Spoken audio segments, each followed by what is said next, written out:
So, we are cracking a PBR.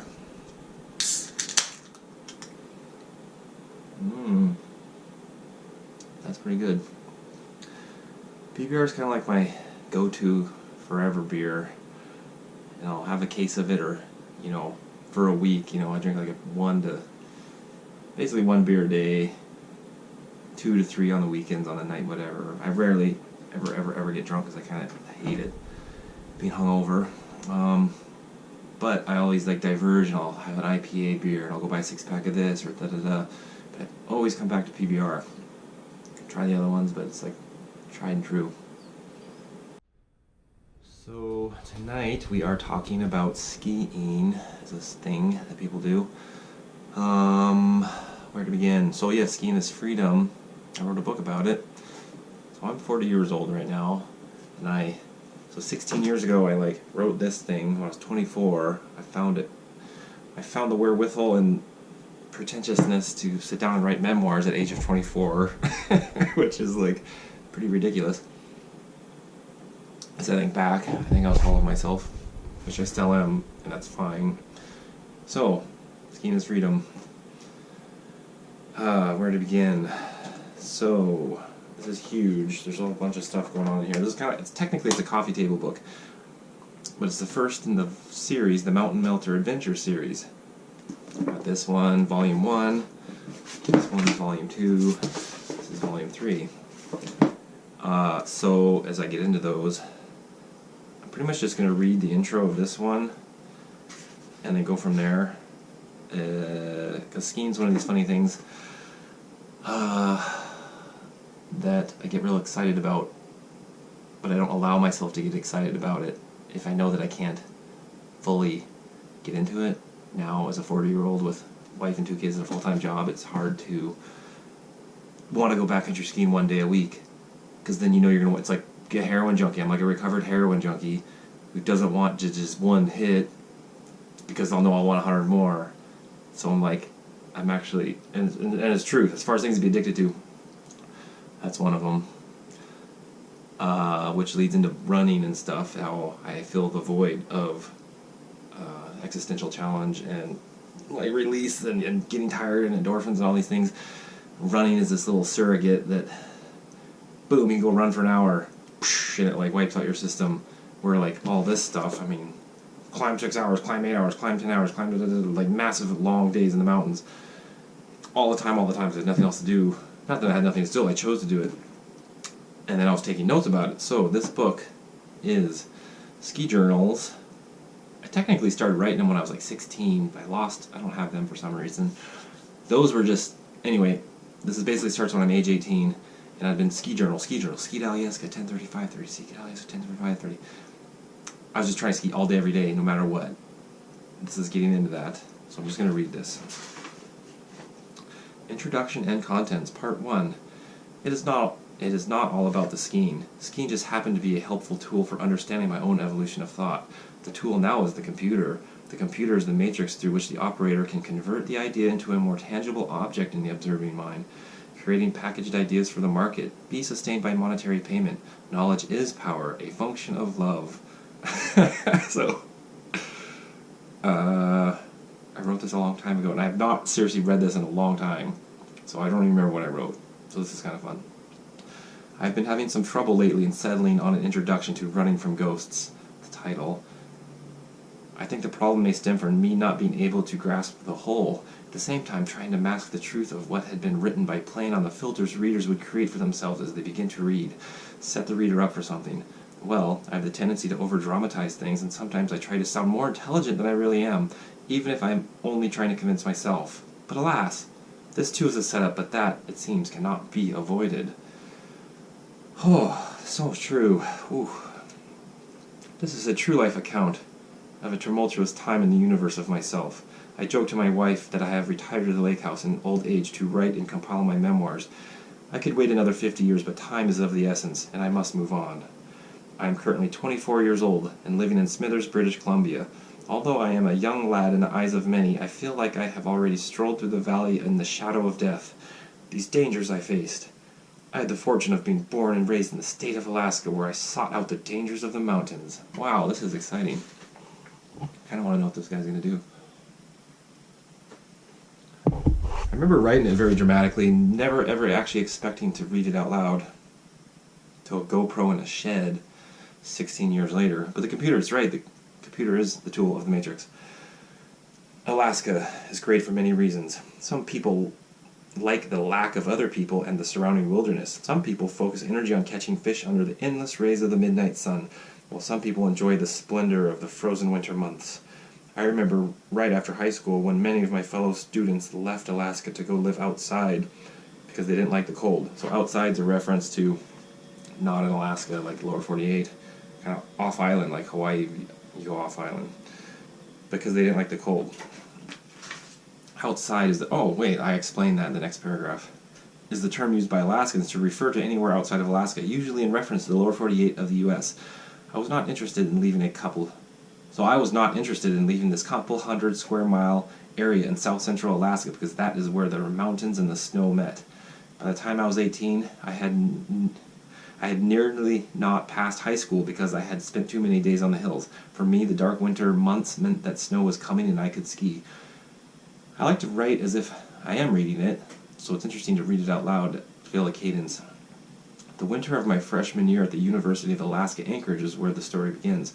I was living with my girlfriend and her mother in a beautiful home nestled in the tiny community of Girdwood, Alaska.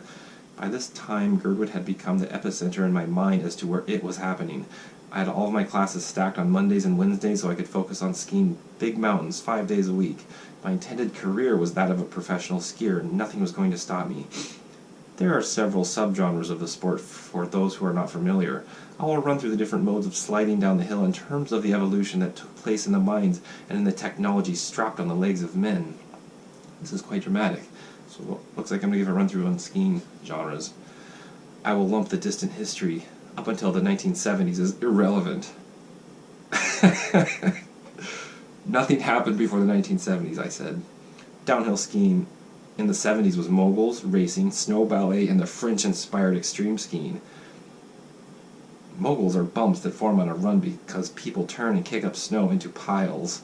Enough turns on a slope, and from a distance a mosaic of goose pimples emerges on the surface of the slope.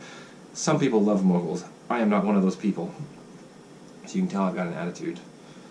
Racing is racing. Get down the hill as quickly as possible over a semi-steep, icy run through gates that are set up to guide the skier. See, a racer, some hardcore racer now, that could really just piss people off right there. And if you're not a skier, anyway. Racing has been the backbone of technological innovations that influence all aspects of the industry. I appreciate ski racers for their mentality. At risk of making generalization, as it relates to the physics of turning, racers have put ample research in how to ski fast. That's true. I wanted to be caught lying here. I thought I was about to diss on racers and I kind of brought it back around. I mentioned snow ballet more as a joke. I suppose the wet noodle jelly roll is applicable to some aspect of current day jib technique, but I will digress. But there's more later, in parentheses. A little covered aspect of skiing emerged out of France in the late 1970s. These guys in rear entry boots locked onto nothing but twigs for skis pioneered mind-blowing runs around Chamonix and surrounding region. The extreme influence arrived in the western U.S. in the Tahoe scene and it exploded. Skiing was cool for perhaps the following decade and then something shifted. Skiing began to stagnate. Perhaps the product of skiing, as presented by the industry and surrounding media, fell into the natural life cycle of any product on the market. Development, growth, maturity, decline. I did some research, apparently, and sort of marketing something at the time.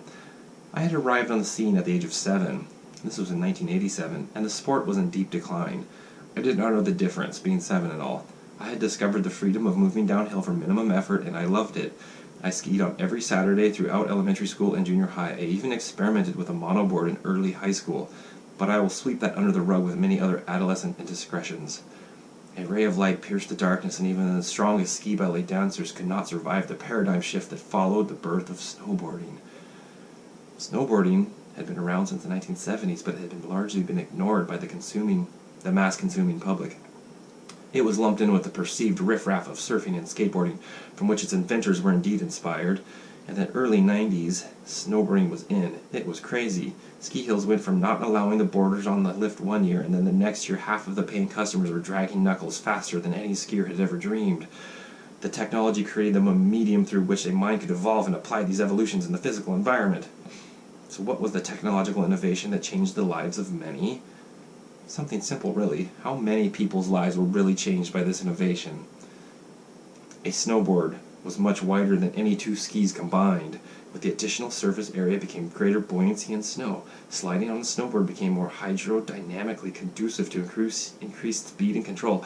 On a board, you skimmed on the surface of the snow and could shroud or shred natural features with a style that skiers could not afford. Burn. Instead, skiers practiced the cherished powder turn on where the skier strove for submersion. Submersion creates drag, and as a result, the style of turn was that of an extremely short radius circle. Can you believe it? Skiers would zipper down the fall line by milking as many turns as possible. I have to mention now that this talk about hydrodynamics and drag only really applies to snow that is deep and fluffy, hereby referred to as powder. Wow. Seriously. I'm already hooked. Like, I would seriously read this thing straight through if I did not know this person. And so we don't hurt anyone's feelings, I will also mention that the racers always dominated that arena. Wait, back a minute. So we don't hurt anyone's feelings, I will mention that racers... What arena? Oh, so racing. Oh, I see what I said. The ski racers always dominated the area of racing. Snowboard, because snowboards don't like ice. So I think I was saying the snowboards are, but then there's slalom racers, etc. on snowboards. I'm full of shit right there, apparently. Oh my gosh. How long is this? Snowboarding brought a speed and aggression to the industry, but more importantly, it brought an attitude cultivated from years of surfing and skating. You got the style of surfing without the localism, and from skating came a wealth of creativity. Stunts learned on a skateboard in any urban center could easily be transferred to the slopes in the snowboard terrain park. In these parks, which could be built on the smallest Midwest ski hill, riders sparked a revolution in the industry. Now you could promote a contest in easy-to-access venues for the general public to come and spectate and spend money. Riders sponsored would shell out the cash so their top riders could travel and compete and perhaps win. By winning, or at least getting noticed, a snowboarder then could court bigger money in the growing snowboard movie industry. It was pretty much a win-win situation. The sport had yet not realized its own potential as the riders pushed the limits season to season by spinning and flipping more than the other guy. Snowboarding was cool and everybody knew it. Tons of skiers got on boards just once and never looked back. You could not deny the ease of the turn and the lack of coordination it seemed needed by comparison to the turn of the skinny ski. The old guard of the racing-based ski industry either complained or adapted by producing boards of their own. To this day, Alta Resort in Utah still does not allow snowboards. I would say it took almost 10 years for the real revolution to take place. At some point, somebody in an office somewhere in Austria asked, how do we make skiing as cool as snowboarding? One option would be to make skis fatter so they could be easier to ski. Oh wait, they already do make fat skis, but they have only been used by heli ski operations or the retiree who wants an easy way down the hill. The function of the fat ski they're just not considered cool. That's true, because fat skis were around for quite a while, and it was a very niche, weird thing. You'd see a fat ski and you'd be like, what is that? That's stupid. Like, oh, get out of here! Go! Dog's whining outside. The next question was, what if you could make a ski that can go both directions? So a skier could take off or land and jump backwards? That was the next question. I never really liked going backwards. Ski and switch the road or whatnot. But that was a question a lot of people didn't want to answer, so they learned to ski on twin tips. If you built it, they will spin, and spin they did. By introducing a wider ski with a twin tip, skiers could navigate around the terrain park, and professional skiers too could benefit from the creative influence of skateboarding. And as it turns out, rollerblading, which funnily enough is not really considered cool anywhere. That's always a funny point. Like, did I write about it? I don't want to say it and then read about it. There's skiers and snowboarders. In the summertime, snowboarders go skateboard and surf, and it's the same thing they're doing. Where cool skier gibber kids have to go skateboard, and It's a different thing, where technically if any skier or gibber kid really wanted to get better at skiing, they would be using rollerblades, rollerblading around all the time. But rollerblades have been so made fun of by the skaters and the surfers. You know, the fruit boots, they rolled up in the half pipe and the skaters were like, fuck you, fruit boots.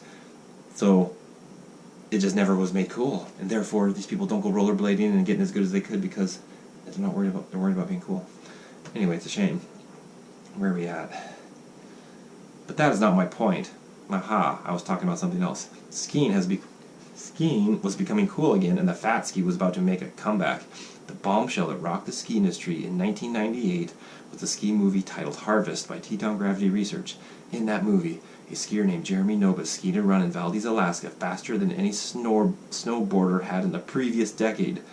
So basically, these snowboarders were going backcountry and going crazy for a couple of years ahead of this, and people were like, oh my god, they're like straight lining all these giant mountains in Alaska out of helicopters, and it was mind-blowing. No skiers were doing that yet. This was the first guy to do it. The run was pyramid, and the image is ingrained in my mind. Nobis arcing a 70-mile-an-hour turnover double burst run like it was nothing. Nothing! My mind was blown and my future was set. The skis Nobis was on are the Dynastar Big, some of the first mass-produced fat skis that hit the market with a powerful marketing strategy. Buy fat skis and a helmet, and you too can ski down giant mountains in Alaska and become famous. A helmet, because no one used to ski in helmets either, and it was said that you weren't allowed to wear a helmet because if you did crash into someone, you would crush their brain, so you weren't allowed to wear helmets. So no one was allowed to wear helmets at one point, which is pretty funny. That dream became the dreams of thousands of skiers, myself included. Thousands? I don't think. There's maybe and here's what I learned in all this. I used to think the ski industry was this huge, universal, kadoosh, the biggest thing ever. I was very small-minded in terms of what I knew of the world. And I knew the ski industry, for whatever it was, would come to Alaska, and this thing was in the media about da-da-da-da-da. But it was the biggest thing to me. And I remember it was years later where I started thinking outside, what? There's other industries, there's other things, there's oh my god, and realize how such a micro niche it actually is. This is the most micro niche, weird bullshit ever. Thousands of skiers, no, maybe 5, 10, 20 were at the time thinking I'm gonna be the best in the world. You know what? Anyway, however, I had a leg up on the competition because the mountains that the big dogs were becoming famous for skiing were literally in my backyard. Right there and there. That's Jim Blackspines, and that's Big League. There's the Shoulder of Death. I would exclaim and point from the highway. These are the runs that Teton Gravity Research turned into wet dreams of aspiring young novices everywhere. Wow, that sounds gay. The only real tough part that my crew and I faced was that we did not have helicopters, so we had to climb the mountains before we could ski them. A team would climb up the proposed run, and a second team would climb a mountain cross valley. By using radios, lung power, and a lot of luck, we skied and filmed the same runs that were being heralded as the top of the line in the industry. We were a bunch of punk kids with perhaps more brawn than brains, but we managed to not get one person killed in our daily exploits in the hills. That's such a funny, calibration of success. People began to visualize bolder and bolder routes down the mountains, not by sheer steepness, but by applying the stance of a racer on skis that were now hybrids of a snowboard, GS ski, fat ski. Skiers ventured into the unknown realms of speed and trajectory once only explored by the snowboarders. I would call myself an eager disciple of the mantra, go faster and faster until the thrill of speed overcomes the fear of death. It's true. Well, I like to ski fast. In general, that's exactly it. I'm just going to re-explain it. Fast was the key, as fast as possible. And technique would then evolve around going fast, which was interesting skiing in Alyeska because it is fast. It's flat powder, not flat, but just smooth powder runs, pure powder. No rocks, really. You can just straight line all the time. Go to these other resorts, they're rocky and crazy and way more technical, and the skiers are way more technical. I, as a skier, morphed into, fast skiing on steeps, but not slow down on Billy Goat and over Pier Nar forever. Anyway, that's getting into details. When we were not in the backcountry, we were skiing at Alyeska Resort in Girdwood. I am going to now make the assertive claim that Alyeska is the breeding grounds for the fastest big mountain skiers in the industry. Wow, that's a pretty good setup. See what I was doing here? So you watch all these videos on YouTube, and it's all about mindset. and I was having an optimistic mindset because I was doing these things, and it was just is what it was. And I had problem, as I do today, about appearing as an arrogant asshole, but I'm not. In all honesty, I'm just very super self-confident, and I can't believe. And my whole entire shtick was like, "You could do this too, people." You know, that was the whole thing that the ski industry bugged the shit out of me. It was these guys in lower 48, the best ever, whatever. They just come into Alaska and fly around, and they make their media in the magazines. Which, saying how small it was, there's like 2 or 3 magazines. In my head, it was the goddamn universe. And we were already there, and I don't remember what I was talking about. Now I'm ranting. See, here's what I'm talking about. Like, skiing gets me excited, and I bury this stuff. I bury it deep. And here I'm reading this, and I'm getting fired up again. And this is from 20 years ago. What is I talking about? That is not a statement of arrogance. Oh, but an observation of the skiers skiing as the terrain allows. Okay, I just explained that. What that means is the Alaska Resort has the longest, steepest alpine runs in North America. They are long, steep runs and also get buried in 800 inches of snow on average. These following pages narrate a 3-year period where Alyeska received over 1,000 inches of between October and October. That is a lot of snow. It is a lot of snow because it hasn't snowed that much in a while, and at the time I just took it as being normal. 1,000 inches a year, this is normal, and it happened for like 5, 6, 7 years before there was a lot of people here as well. It was great. What is the route one would take if they decided they wanted to ride the dragon for the camera? Like do heroin? Is that what ride the dragon means? But that's basically the point. Push the envelope in the industry, but more importantly in the minds of men. And that's where I get into is the action of like this superficial action of skiing around. You know, it's a process, and it creates a process for deeper understanding of yourself and society at large. And skiing to me, why skiing equals freedom, is we'll get into it, was the first subject that I worked through the process to truly master. But in the process, you don't realize you're never a master, and you realize that it's all these things. I ran through it, and so I have that same. I do the same process on other things, be it. Then I went to downhill biking, to snowboarding, or then surfing, then working, construction, goddamn carpentry, to video making, to filming, to painting. I paint the same way I would ski. Like volume, volume, volume, technique, technique, volume, volume, da da da da. I've got off subject. Push the envelope. Oh, the tried and proven method for becoming famous is go compete. All right, we've got a what's this? This is a plan. This is a map for how to become famous. Skiing. Like I said, competitions had become big overnight because the demand was there. People could go watch these competitions, but they were all in the subgenre of jibbing. See, I hated jibbers. I hated everything about it. The way they would shoosh up to a jump. Shooshy bad, like they'd just be on their tails shooshing along, and then they'd flip and do some crazy thing, and they could ski like shit between the jumps, but they're like, it's like a figure skating, and I kind of hated it. But I probably shouldn't have. But I did. It probably worked against me in some respect. In hindsight, it did, definitely.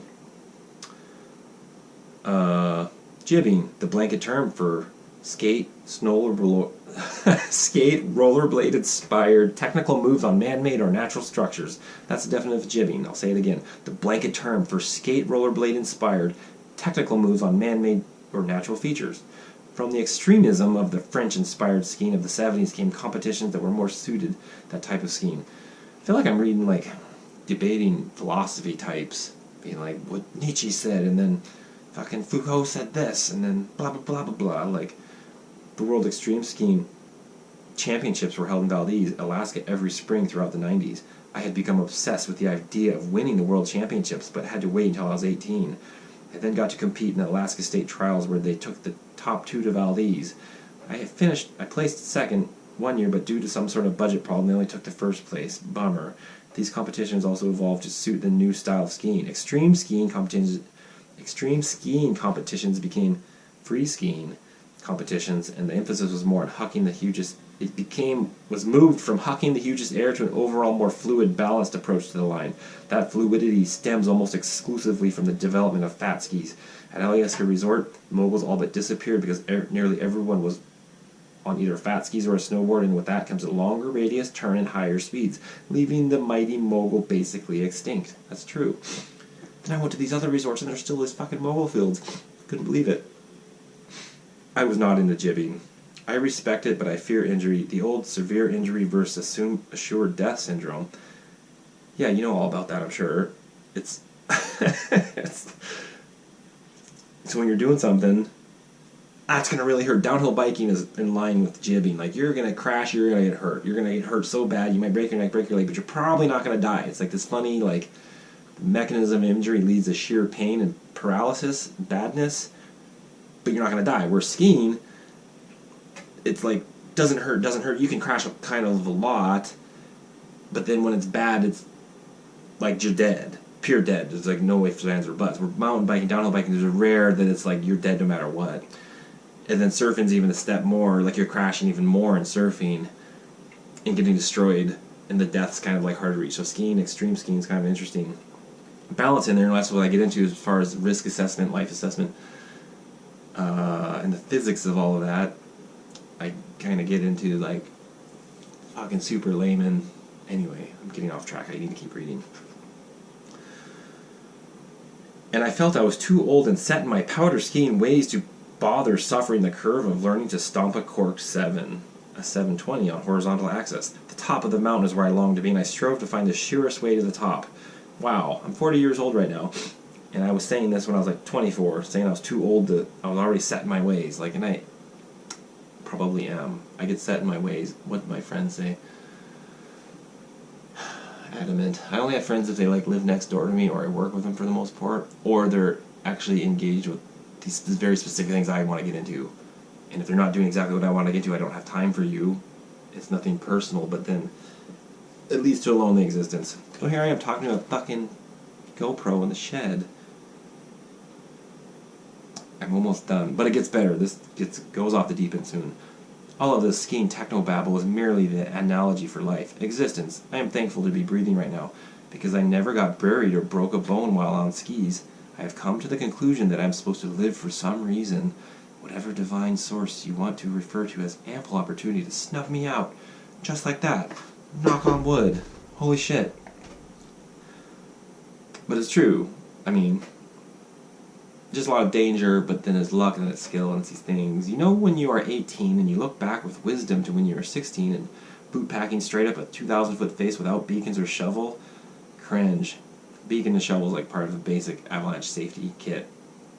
Or when you're 19, looking back to being 17 when you and your buddy triggered a slab avalanche 20 foot thick and 300 yards wide because you decided to boot pack straight up a wind-loaded face 12 hours after 100-mile-an-hour winds.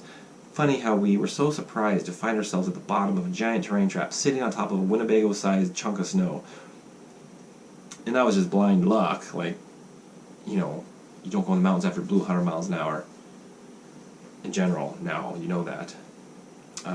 Or when you were 21, thinking back 3 hours to when your little Australian Shepherd ski dog ricocheted down the mountain 1,000 feet because you called and she finally got the courage to follow, and it's your fault she fell.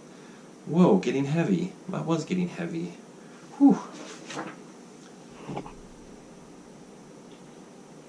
That was my fault, and I always took it as a lesson. I was so glad it was a dog and not a person, because it was my decisions that led to the dog's death, and it could have easily been my decisions that led to a friend's death, or a girlfriend's death, or a friend of a friend's death, if I was leader of a group. And this was when I was 19, no, I was 21. And it was great, it was sobering, like, oh, that's how something dies in the mountains. And it wasn't great. The following pages are somewhat personal, but at the same time, deep down, we are all not the same. That's a question. Are we all not the same? Same fears, concerns, and dreams? This story can be read as fiction because I feel like my life has been a fairy tale thus far.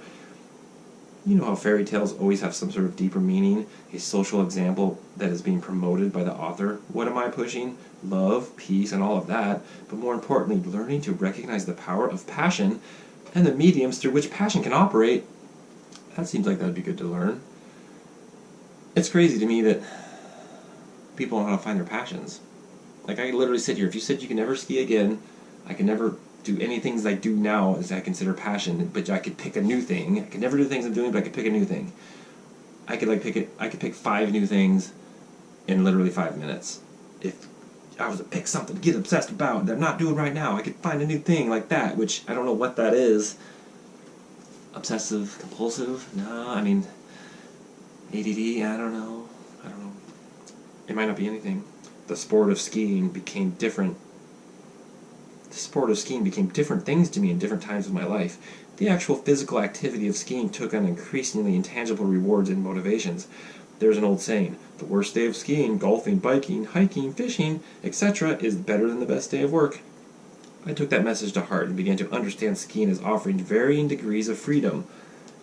I've mapped out the individual levels of my perceived freedom in the form of chapters based on specific dates and time. See, this is like crazy. And I'm not crazy, but I wrote this. I don't think I'm crazy.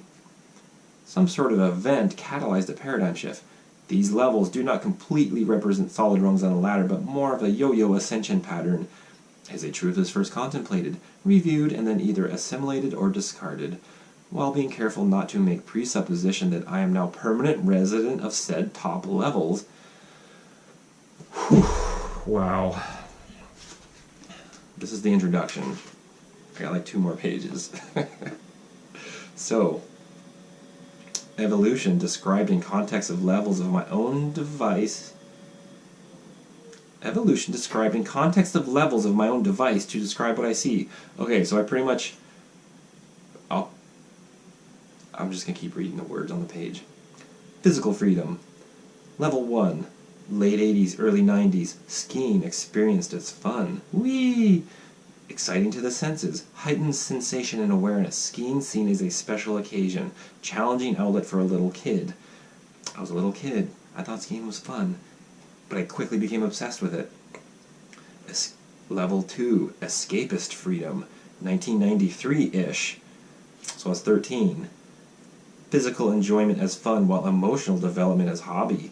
An increase in ability equated as increase in fun. Escape from developing social pressures of school, etc. Grounding effect.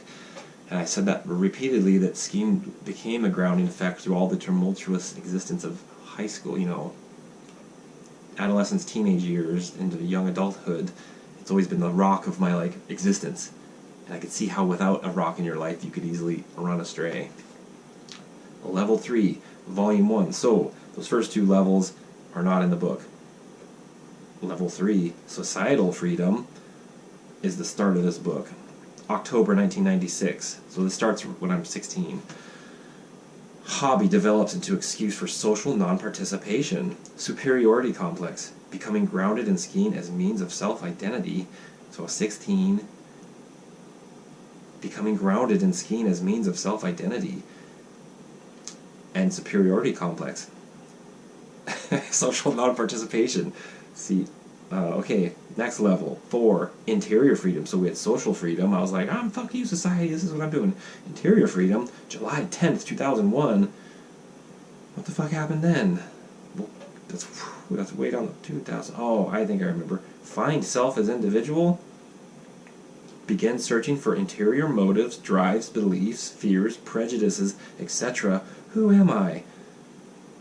So I'm 21, as I'm saying. Who am I? Skiing becomes less grounding by means of keeping me out of trouble and becomes more deviating as in distracting me from getting a real job. So true. Any ski bum knows the story. You don't want a real job. You gotta maximize your ski time. You ski in the fucking day. You try to work at night. Do whatever. Economic freedom.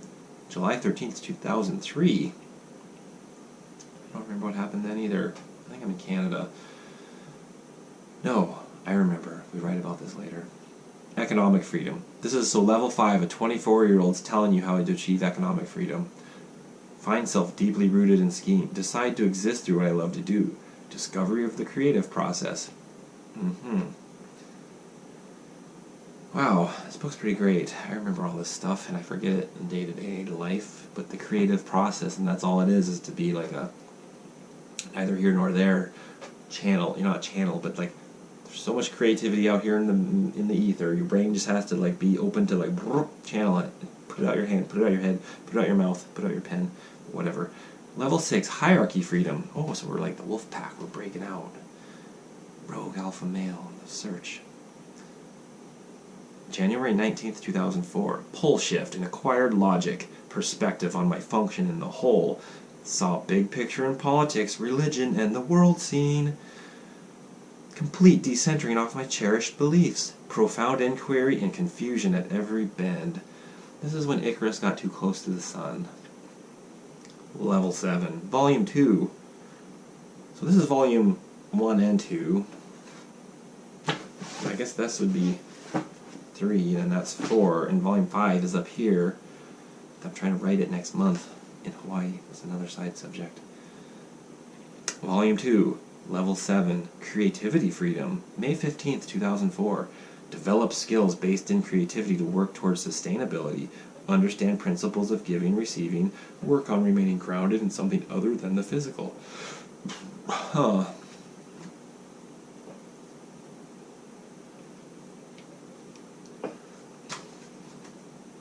Level 8. This is top level, and I hit it. October 17th, 2004. 16 years ago, I was level 8, baby. But I said back here, while being careful not to make presupposition that I am now a permanent resident of said top levels. So it's kind of like, yeah, we're there. Dijish.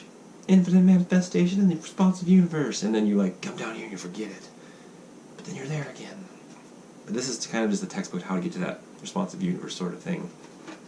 Level 8, sustained freedom. Oh, well, I mean, over here I said I'm not there at permanent level, but then over here I said sustained. So once you would think you got there, you'd sustain it. So how is this fucking even working? This is postmodernism is what it is. This is a textbook of postmodernism, how your average Antifa little fucking dipshits out there burn buildings down. Sustained freedom, October 17th, 2004. The eternal present. Infinite moments of being.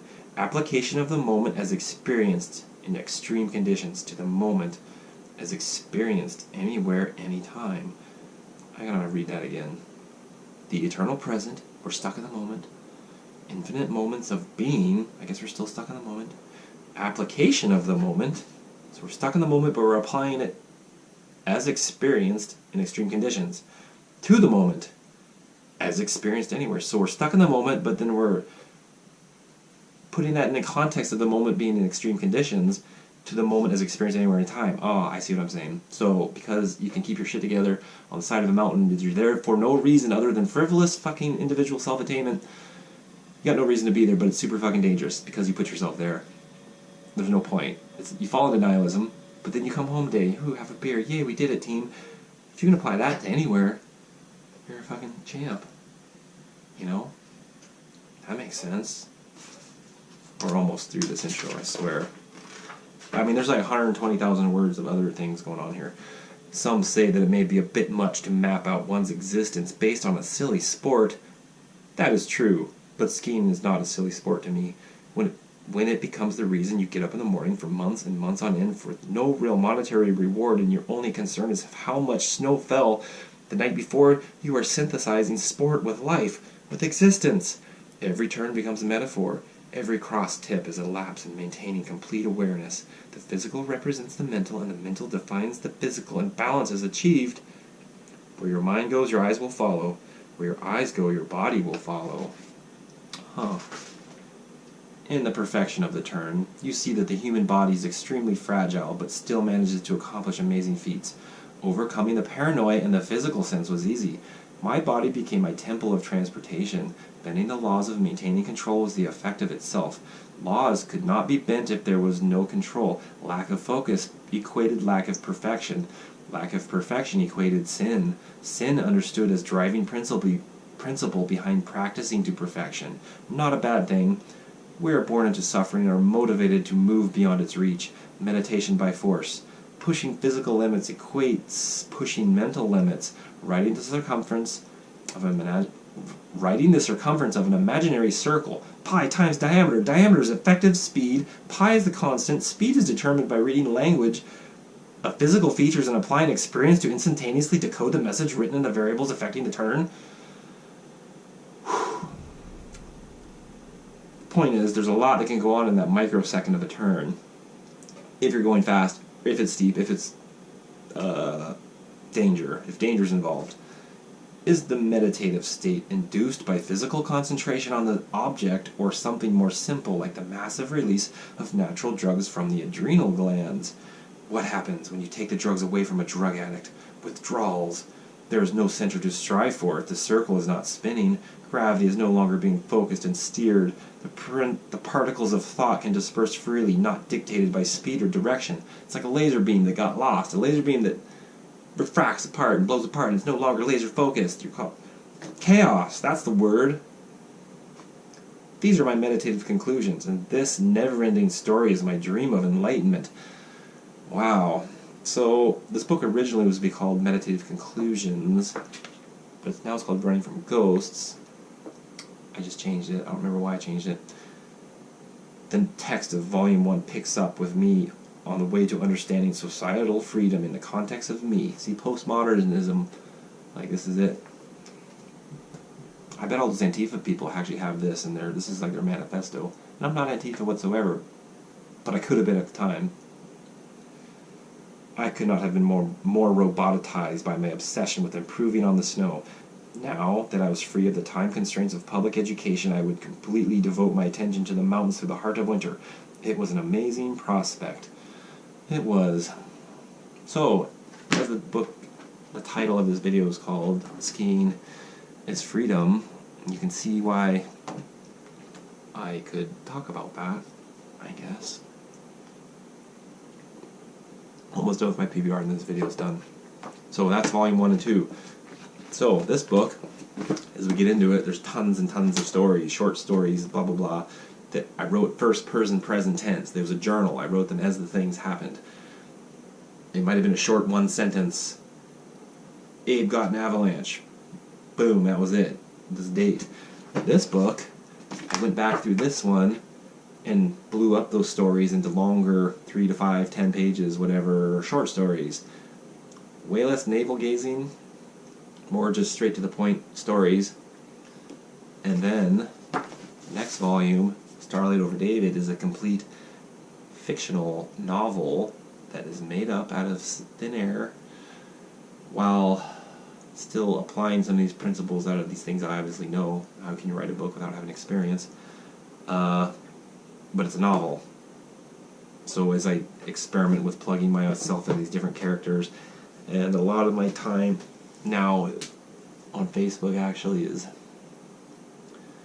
practicing for characters to write in the next book, because the volume, this one, ended, but then I keep thinking these stories that keep going. So while I'm in Hawaii, next month, no, in 2 days, going in 2 days for a month, I'm trying to write a novel in a month.